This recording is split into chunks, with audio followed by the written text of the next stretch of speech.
Well, welcome to another episode of the Family Renewal Podcast. I am Israel Wayne, and I have another great guest on this program. I'm excited to have Nicki Truesdell, who is an author and a homeschooling mom. She is the author of a great book called Anyone Can Homeschool.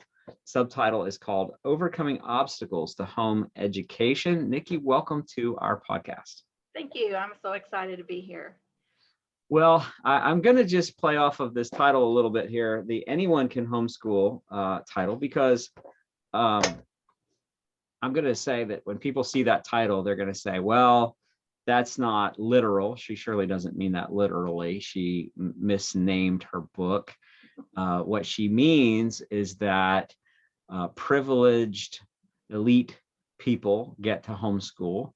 Obviously, not everyone is in a situation where they can teach their children at home. It's not practical for everyone. Not everyone's qualified to teach their children. I want to dive in by letting you answer that question a little bit by telling us a bit of your backstory, because your backstory really kind of answers the questions about, do you really mean this literally, that anyone can homeschool? And I also will say that I think there's some amazing parallels that you and I have in terms of our backstory, that I think there's a lot of similarities there, and maybe we'll discuss that as we go on. But tell us about your experience with home education and how you got connected to it and what your homeschool journey has looked like. Okay, well, like you, I'm a second generation homeschooler. My parents took us out of public school in 1983 and started homeschooling. And I was 11 years old at the time. And from that point forward, my sister and I were homeschooled. I ended up finishing out my senior year at a private Christian school where I live, and then went on to college. But I loved homeschooling, even in the 80s, even when there were very few other people doing it. It was nothing like today, but I loved the family closeness. I loved the flexibility of education. And there were so many things about it that even as a kid, I was sold on. And so there was never a question in my mind when I had kids, whether we would do that. I just would. And so my first child was born in 96. And, homeschoolers that have been doing this a long time will say, well, we've been homeschooling since they were born. And I would say the same thing. There was not a kindergarten start date. Education just started happening. And so I've been homeschooling for over 20 years now. And the title of this book actually came out of a lot of experiences I had as a mom along the way.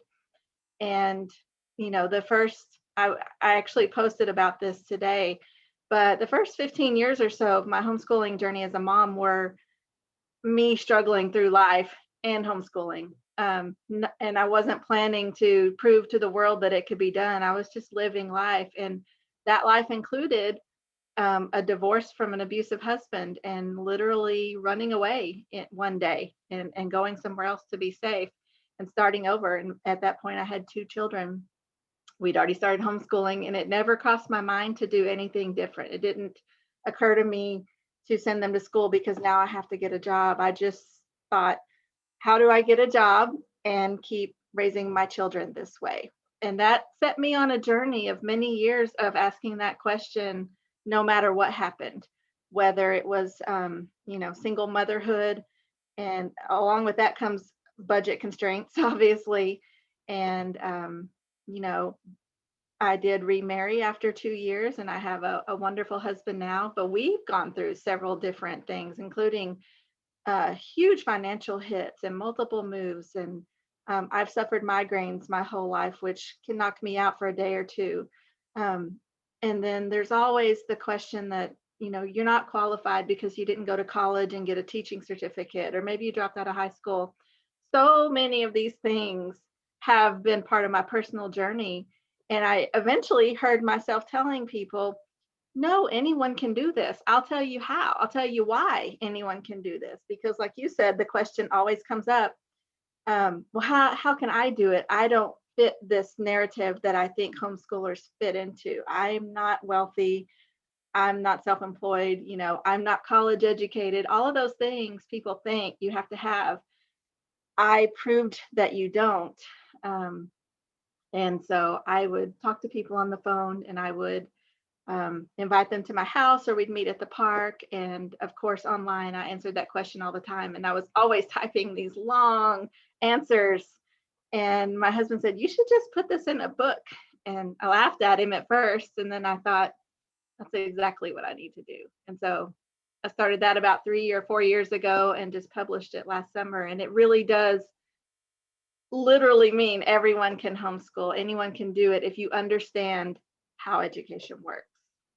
So I'm going to be the facetious devil's advocate here Okay. during the interview and say, well, your mom was able to homeschool you because she was like a Harvard graduate or something, right? Right. Well, nope. My mother dropped out of high school when she had me at 14 years old, and she never went back. So she was not a Harvard grad. She was not a high school grad. And in fact, she remarried when I was 8 years old. And my stepdad, who I've always just known as my dad, also did not graduate college. He did go take some classes. So I had two undereducated parents, as many people might call them, but what they had was a conviction and a determination. And so they met some homeschool families in the early 80s, and they suddenly saw this whole alternative to education. And based on their own experiences growing up in the public school system, they wanted something different. And when they realized there was this possibility, they took it. And so didn't matter what their education was, because curriculum is easy to come by with all of the information you could possibly need. And that was in the 80s without internet. So if they could do it then, anyone can do it. So this is a question that I've heard a lot over the years, and this podcast is about you. It's not about me, but I want to just chime in and give the listeners a little bit of my background too, because I just want to reinforce what Nicki's saying here. That my mom got married as a teenager. My mom and dad got divorced when I was 6. She remarried and was in an abusive marriage from the time I was 6 to the time I was 15. After that, she was a single parent of 6, myself and 5 sisters. So 6 kids as a single parent. My mom dropped out of school in 9th grade.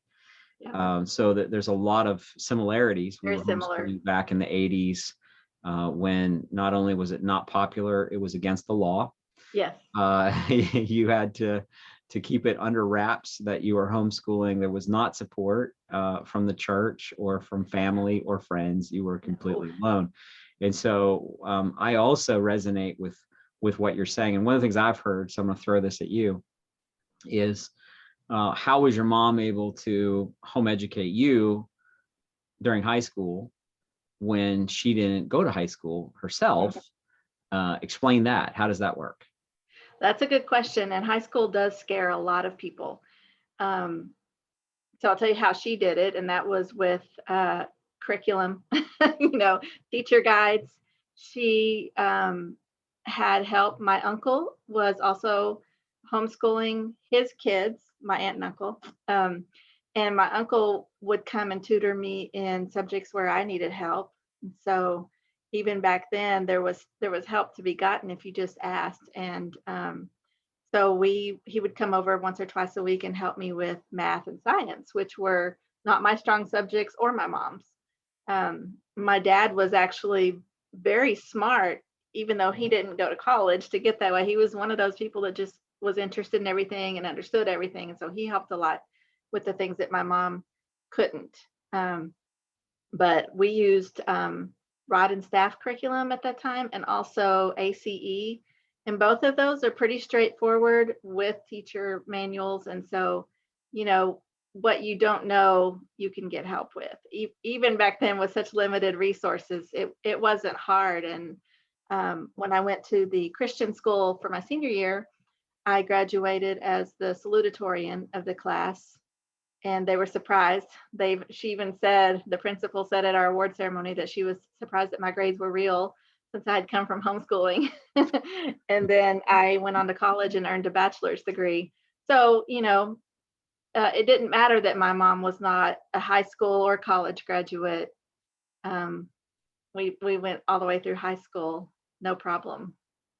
People are surprised to find that research has shown that the academic pedigree of the parent really doesn't make much difference within a home education environment. Homeschool students tend to score about 30 percentile higher than public school students, whether their parents are high school graduates or not high school graduates, or have college degrees or teaching certificates or PhDs.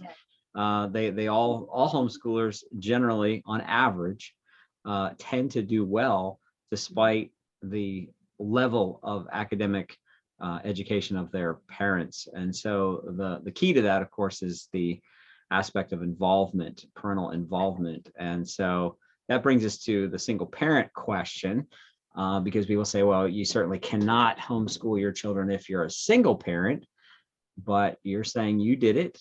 My mom did it.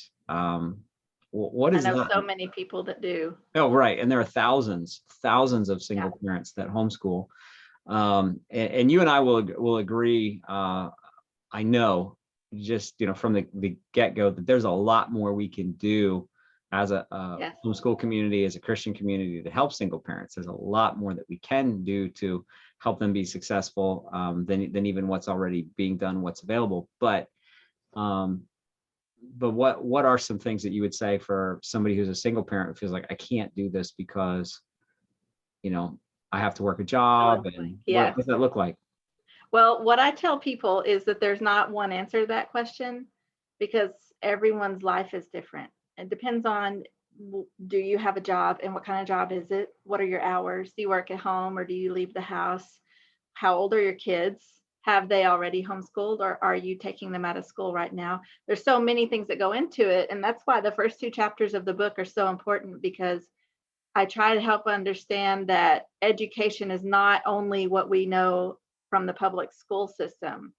It's their system was designed for the public school system, but that's not actually the only way to educate children.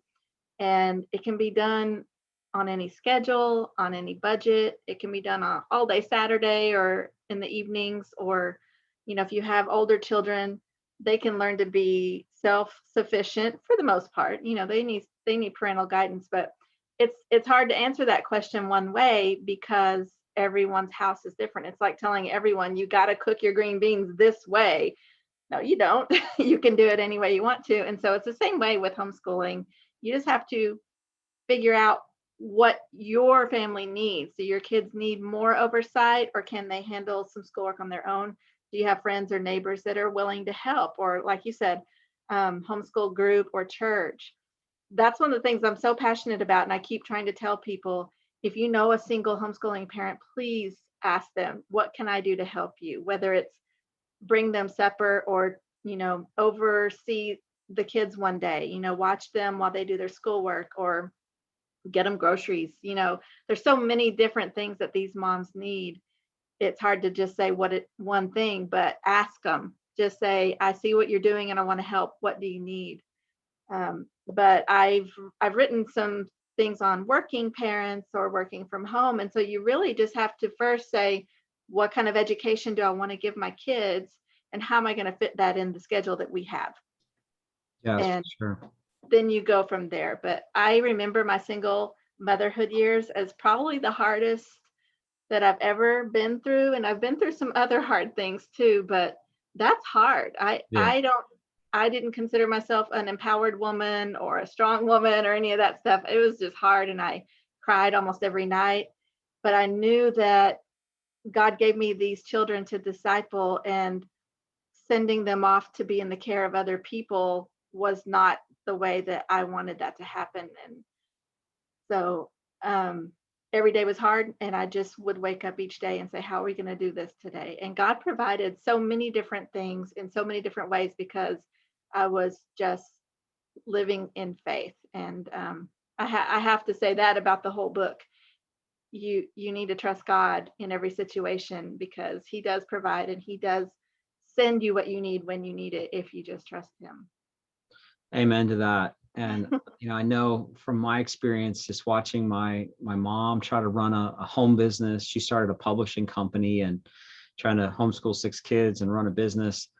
I don't think there's a tougher gig in the universe than being a single parent. I don't think so either. It's immensely difficult. So when you're a single parent, you feel like this is really hard. It's not just you imagining it. It actually It is is hard. really that hard.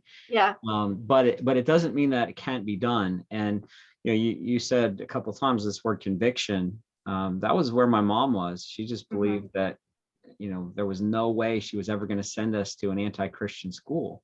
Right. And so even though we got caught a couple of times for homeschooling, ended up in court a couple of times, she just had this tenacious commitment that my kids are going to get a Christian education. And one thing I forgot to mention was what we did for curriculum.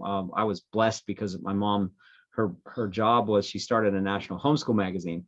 And so she developed relationships with some publishers, and one of the curriculum companies that was out in the 80s was Becca, and they had a video curriculum, and I did high school with them. I used a lot of different things throughout my journey. And so I used most of the major programs at some point, but in high school, I did the video curriculum. Yeah. And so it was like being in a Christian school classroom in your home. And I wouldn't recommend that method, like for my kids. I don't use that because it takes so long for them to sit and watch all the classes and all of that. I don't use that now, but I got a great quality Christian education. And my mom's philosophy was to teach us how to be independent learners, to teach ourselves.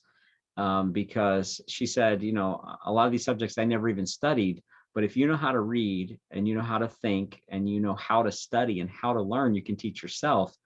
And that's transferred into adulthood. And I think that's one of the things that you're talking about is parents need to not just teach their children information, but they need to teach them how to learn and to equip them, sort of like, feeding them fish versus teaching them how to fish. It's that kind of analogy.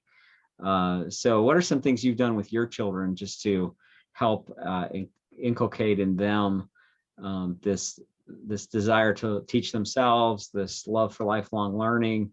What does that look like practically for you in your situation as you're trying to teach your children to be lifelong learners? Well, I will tell you, it started with my childhood. But we did the basic subjects because homeschooling was new and not everybody was doing it. And so, it looked a lot different then for me than it does now as a mom. And so we had the basic subjects, textbooks, and just went through marking off the list, but it didn't take all day. And so we had lots of free time. And so we were encouraged to learn even then, which meant at that time, going to the library or basically it was limited to the library because there was no internet and we didn't have a TV at our house for many, many years. So, but we learned how to do all the things that we wanted to do, my sister and I both, and she became interested in photography. And to this day, she still is a photographer. My mom taught me how to sew, and then I taught myself how to make quilts. And, she taught me gardening and healthy eating. And then I went further and taught myself about herbal remedies and homeopathy and, all the different things that she taught me how to learn so that I could keep learning. And I never did stop. I just kept exploring the world in my own way. And so that's naturally passed on to my kids. Obviously, it's so much easier to look up things now with the internet. And so I try to show the kids when they ask me a question, how to find the answer, whether it's, we have quite a home library here, whether it's through books or learning how to safely use the internet, how to ask someone that knows already, and so, and then one of the things that I focus on, because I feel like it's so important nowadays, and I know that you feel the same way, is helping them to understand what a worldview is and tying everything that to that. And so I think that's one of my heaviest focuses at home when whatever we're learning or whatever video we just saw on TV or a news story or what someone said or what the pastor said, we talk. I think talking to your kids is one of the most important things, conversation, debate. What do you think? Did you know about this? Let's look up some more information. What does the Bible say? Everything that's going on in the world right now is a worldview issue. It really is. And so I can see that in my grown kids that they they know how to look and think about those things. And even in my kids at home, the teenagers especially, that they're learning how to think through things and how to find the best information and how to figure out, is this the best information, even because we talk. I think that's one of the most important things that I'm still appalled that I don't see enough of in families, is just family time and conversation and shepherding, So lots of books, lots of guidance, and lots of conversation is what I would say my answer is. So I'm going to assume if you're homeschooling, then that means that either you're independently wealthy or that the government is giving you money to buy curriculum, because how could anybody afford to buy? I mean, textbooks and curriculum is expensive. Education is expensive. I mean, the government schools now spend about $12,600 a year per student. Yes. So that's a lot of money. So Mhm. if you have 4 children, I mean, goodness, that's $50,000 a year you must be spending on curriculum. How do you afford that? Well, no, I am not wealthy, and no, I do not receive government funds for anything. So, except for when they send out stimulus checks to bless us all, which I don't support, by the way. Um, a lot of people do misunderstand what it costs to educate a child. And so I have a kind of a two-sided answer to that, because I believe in quality curriculum, quality resources, but I also believe you do what you need to do. And I mean, as a single mom, I remember I bought a $3 language arts book at a used book sale one time, and we used that thing over and over. But when I've had the money to do so, I will buy the quality curriculum because it matters. Your resources do matter. And so if I know someone that's desperately broke, and I totally understand desperately broke because I've been there, I say start with the free stuff and just work your way through it. And when you have some money to work with, pick that subject that you need a lot of help with, like maybe you need a really good science curriculum that provides all the answers, or it's on video or something, spend it there. Or if you need a tutor, use the money for that, someone to help you with algebra. That's me. I don't do algebra. So there are so many different ways to look at the money issue, but where there's a will, there's a way. And there's so much free stuff out there for homeschoolers that is good quality. Some of it's not, some of it is, and you kind of have to wade through it. But if you're, especially in states where there's quite a few requirements for, what you learn at this age and you have to report it, go ahead, log into these free websites and start the process, and be looking for ways to supplement. You can get great books at the library to read along with that free curriculum. You can print free copy work to practice cursive. I could go on for days. You can do free math drills, but it doesn't cost. Sometimes you can do it for free, completely free. I've There are done it. people that do. There are people who Completely free. homeschool 100% free, Yes. And so using it sources doesn't, online, the library, borrowed yeah, materials, it takes a 100% free. little bit more time, Yeah, to prepare. yeah. But if you got the time and you don't have the money, it's definitely doable. Yeah, and I I don't recommend people doing that because, like you Yeah, said, quality material is good and important, yeah, but it can be done. And it can be. uh, Or yeah, use go a ahead. little bit of the free and a little bit of the stuff that you pay for. Absolutely. So one question that comes to my mind is, when we were homeschooling, there was no homeschool community back then because Mhm. my mom was a pioneer and we were way out ahead of Yeah. the homeschool movement. And so we were in Maryland at the time, and we just didn't know anyone else that was homeschooling for years and years. And then, later they started forming all these homeschool groups, and eventually support groups, state organizations, eventually co-ops and things like that. Um, what do you think about the idea of community for someone who's homeschooling? Our family, my wife and I were both homeschooled. Mhm. Her mom started a big homeschool support group and co-op and all that. So Brooke did grow up in community. I didn't. I grew up isolated, and we didn't tell people we homeschooled, stuff like that. Yeah, We had a little can't different imagine. experience. But we haven't really homeschooled in community. We've homeschooled as a family. Mhm. But I think we're an anomaly in that. I think almost everyone I know homeschools in some kind of a pod or a co-op or something like Mhm. that.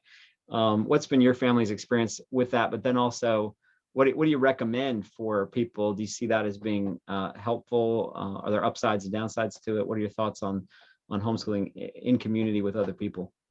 I highly recommend it.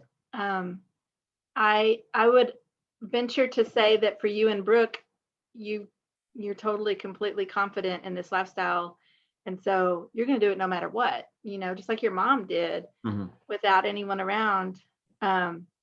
Not everybody's quite that confident, and so for that reason, I do recommend community and not just Facebook groups either. I've gotten a lot of great advice and made a lot of neat friends online, but it is no substitute for real people Mm, around you. mm. It depends on where you live, and it can be hard to find.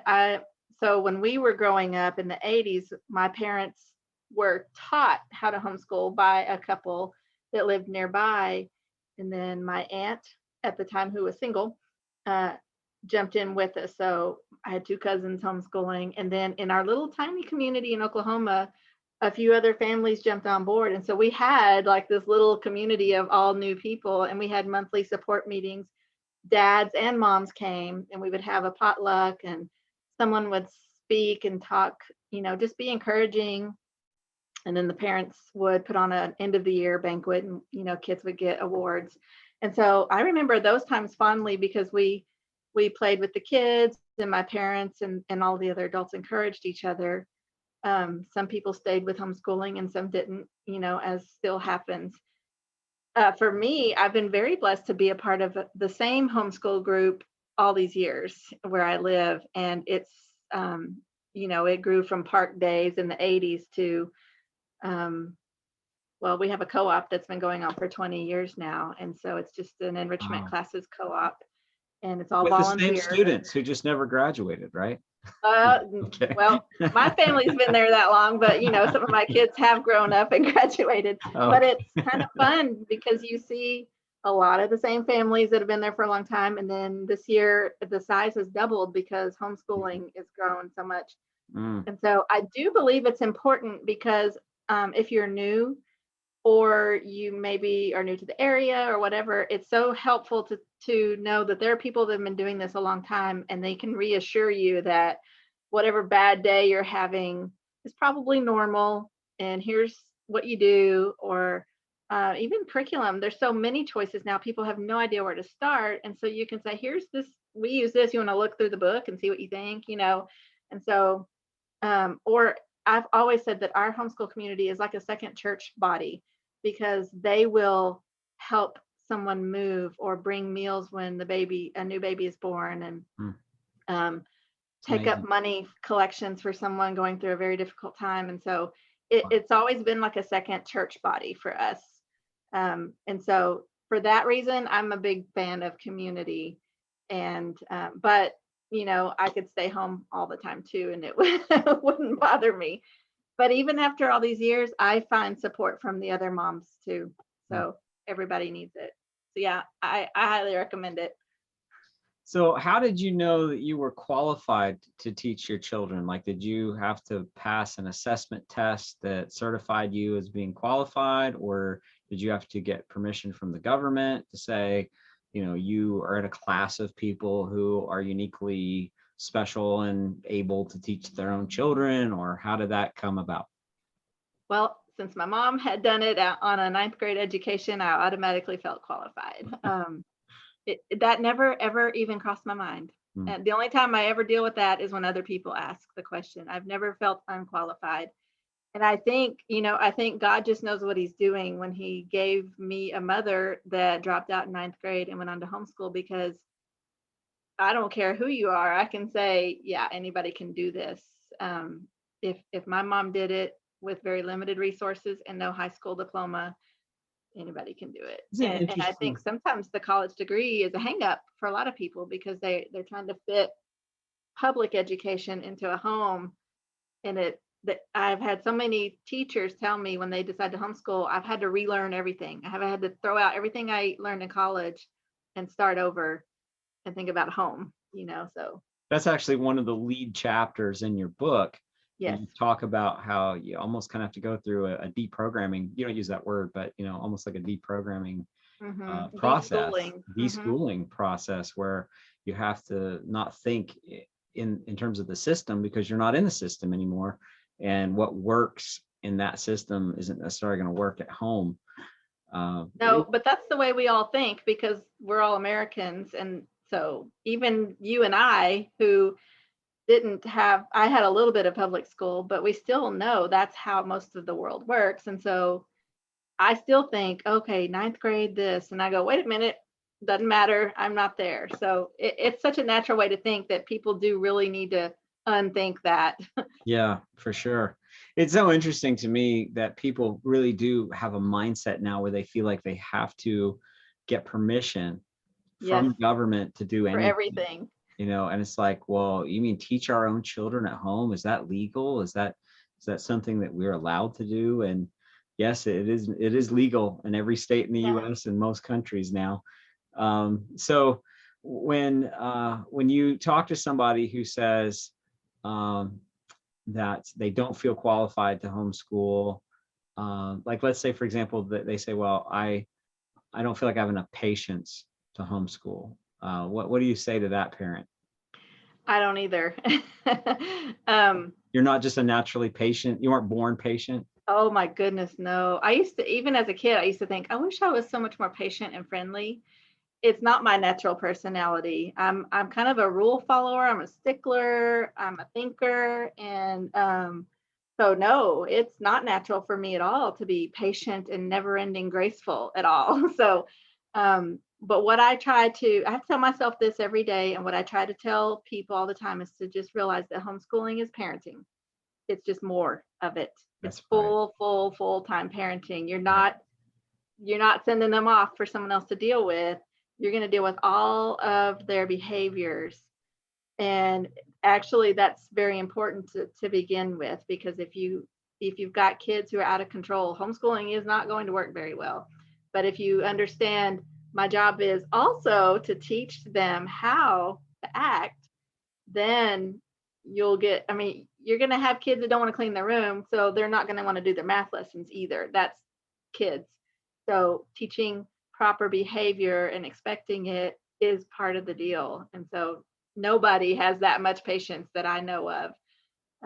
You have to teach and model and train every single day. That's so true. So true. So good. So what about though, if you have a child with special needs? I mean, obviously those children need to be in the school, right? Everyone has been led to think that way because of individual education plans, the IEP. Um, and it's just like almost anything else. We've been taught that parents are not qualified to do almost anything anymore. We're not qualified to make decisions on anything. We need experts. But even with special needs, I know there are some extreme special needs where obviously parents need help or assistance. But what I see out there is a whole spectrum of different things like learning disorders or behavioral disorders, neurological changes. And so it's hard to address all special needs at once. But what I would say is, and from the parents I talk to, the home is the best place for those kids because they're not put in a special program that basically keeps them behind or caters caters to this special need only.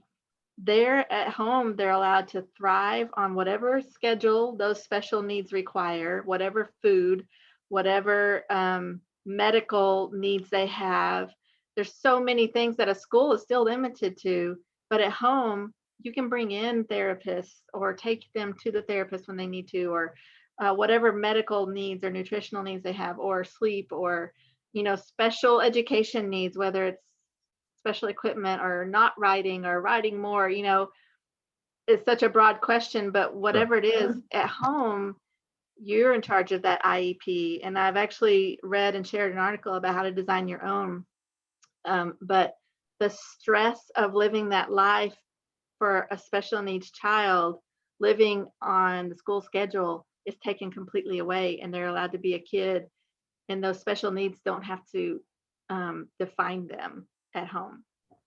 So this is not something that I've dealt with personally, but I've talked to so many people. I have friends, I have personal friends here in my town that deal with it, and I've asked them a lot of questions. And so I did address that in my book, not from my own special experience, but from moms that I know personally, and I've watched them. They've been in our co-op for years, and I've just seen how they just kind of adapt along the way every single day, and they still provide their kids an education. And one of those kids just graduated last week from high school, and he drives a car, and very normal kid. And I know that word normal can be offensive, but my point is he was just allowed to be who he was at home, and his parents could adapt to whatever his needs were. And even in our co-op, we could adapt for that.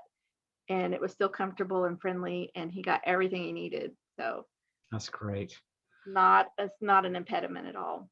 One resource that I always direct people to if they have children who have special needs is HSLDA's website, Homeschool Yes. Legal Defense Association, hslda.org. They have a whole section on their website where they address special needs, and you can talk to people on staff there who can get you plugged into resources. So hslda.org. There's so many people that are producing homeschool resources for all these different special needs too. And so it's not hard to find whatever that need is. It's not hard to find something that'll work for you. Yeah, absolutely. Okay, I'm going to throw a complete curveball at you. This is a question that you would not have expected me to ask because I just thought of it just now. Okay. So what about the parent who says, well, we might homeschool in the early years or whatever, but we'll probably put them in the high school in their teen years because we want them to be able to play sports. And then maybe the thought of, well, is it possible for our kid to be homeschooled and play public school sports? I know you have some thoughts on that. What are your thoughts? I do. First of all, on high school itself, I would say two things. Number one, in my experience, and I've graduated 2 kids so far, high school has been my favorite part of homeschooling, and not because I am a genius, because math and science are my weakest subjects. And so you can imagine how that feels when you've got kids who need their high school math and science. It's not really an issue because I found curriculum that helps us, or, outside classes or tutors. And so all of that is so not important. It's their hearts that's important. And high school is a time when there's so much social pressure.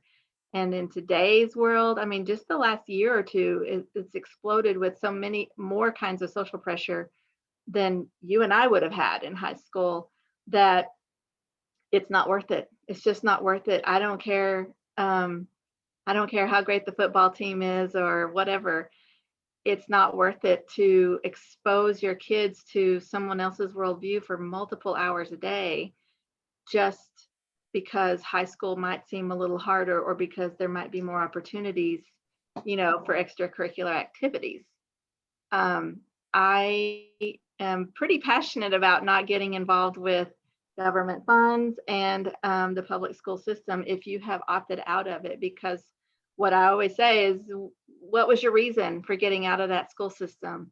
Think that through, write it down, and then ask yourself if you're ready to jump back in, because that's exactly what will happen if you want that football opportunity or the UIL, or, all those different things that people say. And so specifically on joining the public school system for those activities, my first answer still stands. It's not worth it for their hearts. But number two, I live in a rural community in North Texas. Our county has a population of 39,000. So that's how small this area is. And we have had so many opportunities for our homeschool kids that the public school offers too. We have our own sports association with sports teams, and they go to local and national tournaments and they win, and they play against public schools and they play against private schools. We have a cotillion where kids learn formal dance and formal dining etiquette. We have a homeschool band that learns to play, they perform in public. And we have I could go on, but what I'm trying to say is this rural county in North Texas we're at least an hour away from Dallas. We have whatever we want because a parent said, oh, I want my kids to do this and I'll be glad to head it up. I'll find someone who can teach basketball. I'll find someone who can, teach my kids to play the trumpet. We will get this done. And that's what parents need to do. And it's hard because, like you said, we look to the government or to experts to do everything for us. But parents can do all of this. Parents can set up a sports association. That's exactly how ours happened. I was at the meeting. Everything that you want your kids to do, you just find a way to do it. That's all there is to it. And our co-op has so many classes most of them are not academic. They're just extracurriculars like cooking. And we have a flag corps, like they do at the public school football team. So we have everything that any parent wants because we just stepped up and made it happen. So going back again to me, homeschooling is about discipleship. I know that you feel the same way. And if a discipleship is our goal, there's nothing the public school offers that could ever beat that could ever be important enough to give up your daily discipleship for. And so I'm not a fan of T-Bow bills. I do not think high school is a time to give up because that is when you're shaping those young adults. Those high school years are the last few you have to really, really impact those teenagers before they go off and do whatever it is they're going to do, because you've already taught them to read and do math, and now you're teaching them to use that and to think and like we talked about earlier, the worldview. So those are such important years. That's the last thing I would give up is teaching them in that period. The government schools do disciple children. Yes, they do. But Just they don't not disciple the them way we toward would. Jesus. Yeah. So let me ask you this. You mentioned that you're opposed to government funding. Mm-hmm. Why is that problematic? I think most people would say, well, it's my money. I pay taxes. Shouldn't I get some benefit out of it? Why is it problematic to take government money for homeschooling? Well, I believe that once we have paid those taxes to the government, they're not our money anymore. They certainly don't see it that way, do they? No, they don't. You have to beg and plead to get anything back from the IRS. So that's my first answer is it's not your money anymore. And if you want to have a say in how it's spent, then vote and run for office, get it changed at the government level, what they're doing with the money. But if we believe that home education is about discipleship, and I know you do, then allowing the government to help us with it is it doesn't make any sense at all. And I know that there are places where people get money and they say they can choose the materials and that there is no oversight, but it either will start with no oversight and it'll eventually creep in, as has been shown in many states, or it starts with some oversight. And for the government to approve what you do in your kitchen or living room is basically what that comes down to. And I don't want the government to decide what books we're reading or how often I talk about critical race theory, or do my books give a great positive view of homosexuality. That's what we're talking about here. And so they might give me a free computer and pay for horse riding lessons and all that, but it's not going to stop there. The government never, ever goes backwards on their intrusion. It always grows bigger. And if people don't believe that, then they need to read some more, because there's never been an instance of government help that didn't get worse and worse and worse. And so in a homeschooling situation, pay for your own stuff, use the free stuff. Do not let the government's foot in that door, because they will not ever take it back out. One other resource that comes to my mind that I want to mention, because we talked about single parents earlier, Homeschool Legal Defense Association started a nonprofit. It's called the Homeschool Foundation. That's right. So homeschoolfoundation.org is a place where you can actually apply for grants if you're in a situation where you are a single parent or you have some sort of financial needs, maybe a special needs child. You can apply for grants that you can put towards curriculum. And so oftentimes there are resources out there that are available that maybe you didn't know are available. Yes. And so that's why you need to get Nicki's book, Anyone Can Homeschool. And Nicki, tell us where people can order this book and how they can get in touch with you and stay connected with you. The book is available on Amazon in print and Kindle versions. And then I also sell it straight from my website, nickitruesdell.com. And I am on Facebook, Instagram, Pinterest, and Gab for anyone that wants to follow on any social media. And my website, nickitruesdell.com, also has a place to subscribe to my emails or text messages. And that's where I do most of my blogging about homeschooling. So by now, So- somebody's probably grabbed a pen and they're looking for paper and they're going to write your website down. Why don't you spell that for them? Because I will. if they're like me, you're always like, okay, there's like 5 different ways that I could possibly spell that name. Yeah, no one gets it How do right. you spell that? Let's give them the proper spelling so they can get to your website and not to some other place. It is Nicki, Nicki, Truesdell, Truesdell.com. And I also have a website called Knowledge Keepers Bookstore where I'm pretty passionate about old books and reprinting the old ones, selling used ones. And so I feel very strongly that we're losing our civilization because the internet is easily revised and updated, and museums update their information, and schools obviously don't teach history correctly. And so the other thing that I do is try to work to get people to build their own home libraries and to preserve the old history before it disappears completely. And so that one is Knowledge Keepers Bookstore. Well, excellent. Well, thank you so much. You've been a wealth of information. I really hope that our viewers and listeners will take time to order your book, to share it with friends. Honestly, this is the kind of book that you may say, well, I've been homeschooling for a long time. I already know that I can homeschool. I don't feel like I need this book. You do need this book because you have friends who don't homeschool. And increasingly, people are looking for alternative options. Mhm. And when they come to you and say, I'm looking for a resource and I want to be able to learn about homeschooling, don't know if it's for me or not, but I'm interested in information, Nicki's book is a great place to start. And so you need to have the book on hand, be familiar with it, to know who to loan it to and to share it to, and you know, buy extra copies to give to friends. It'd be a great idea. Do that. Yeah, it'd be a great idea to have it, to purchase it for your church's library, to put it in the church library, because people can, you know, people may be just looking through, browsing for something and see that and go, anyone can homeschool? I don't think that's true. And they may pull it off the shelf and learn that they too can homeschool. So I encourage you to visit her website, connect with her on social media. And Nicki, once again, thank you so much for joining us. Thank you.